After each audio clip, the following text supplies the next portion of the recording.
How's it going, film and TV fans? Welcome back to the Off the Cuff Film Review segment on the Talkback Street Productions YouTube channel. Today we're looking at Source Code, released in 2011, directed by Duncan Jones, starring Jake Gyllenhaal, Michelle Mohigan, and Jeffrey Wright, and with music by Chris Baker. Now, this view isn't going to be too long, but this movie is just, it's not the greatest movie ever made. It's not meant to be the greatest movie ever made. It's just an enjoyable action thriller sci-fi time heist-esque movie that I really enjoyed. Going in and thinking this is just going to be basic, generic, unimaginative movie, but it wasn't. It was actually thoroughly entertaining. I enjoyed myself. I thought, it's got a decent enough script. Some of the CGI is not the greatest, but it's 2011, so you can let that kind of thing slack. Jake Gyllenhaal's performance is pretty decent here. I think he does quite a good job with the material he's given. He gives quite an expressive performance, I think. And that's what I think he's great in this movie. A lot of the cast give great performances too.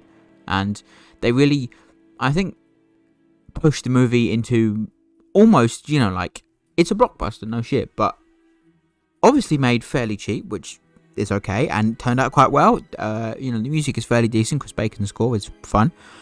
But, I think for a movie that would continue to use the same set pieces and the same sort of, sequence over and over again, it is really creative in how it sort of uses that and makes you see it from different perspectives. Because obviously a lot of the movie you're seeing the same 8 minutes over again.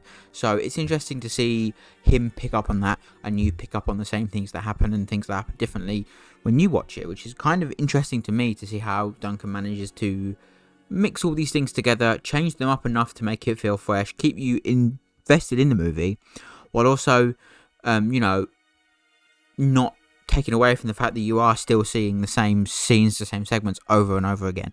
And that for me is why I actually really enjoyed this movie. It was quite fun to watch. It was certainly, for a movie I was watching, late at night, nearly 12 o'clock in the morning, it was very enjoyable. I would recommend this movie because, it's fun. It's decent enough, it's enjoyable, the performances are cool. It's not going to change the world. It was never meant to change the world. It was a fun, little, enjoyable, fun movie, and I highly recommend you go check it out because it was really a load of fun. This little mini review is just because I watched it the other day and I thought I just want to give small little thoughts about it, 5 minutes of thoughts, I guess, because it's a good little movie.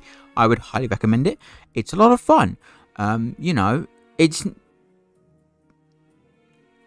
I respect the idea. I like the idea. It was definitely put onto film quite well. And there's something about movies to do with trains that have always hooked me. I really love Master Ball. That's one of my favourite movies. That's an underrated little gem as well.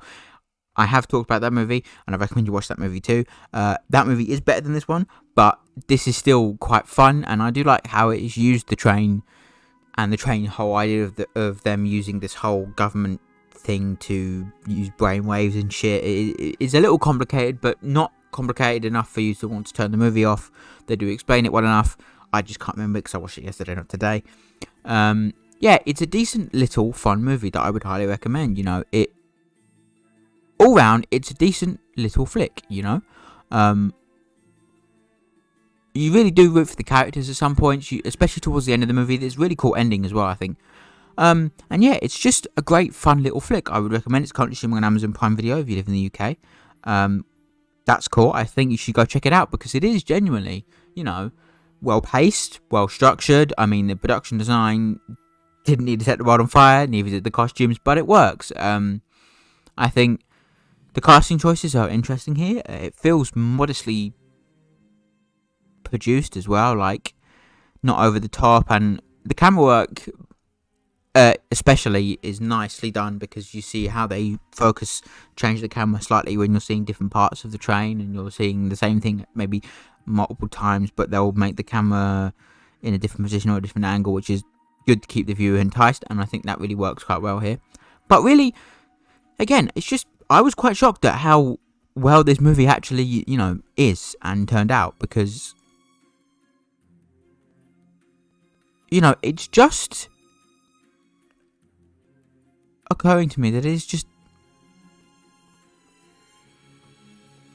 a decent little flick, and I keep saying that, but it really is. It's something that took me quite off guard at the actual quality of the movie, and for me, that's the reason why I actually quite enjoy it.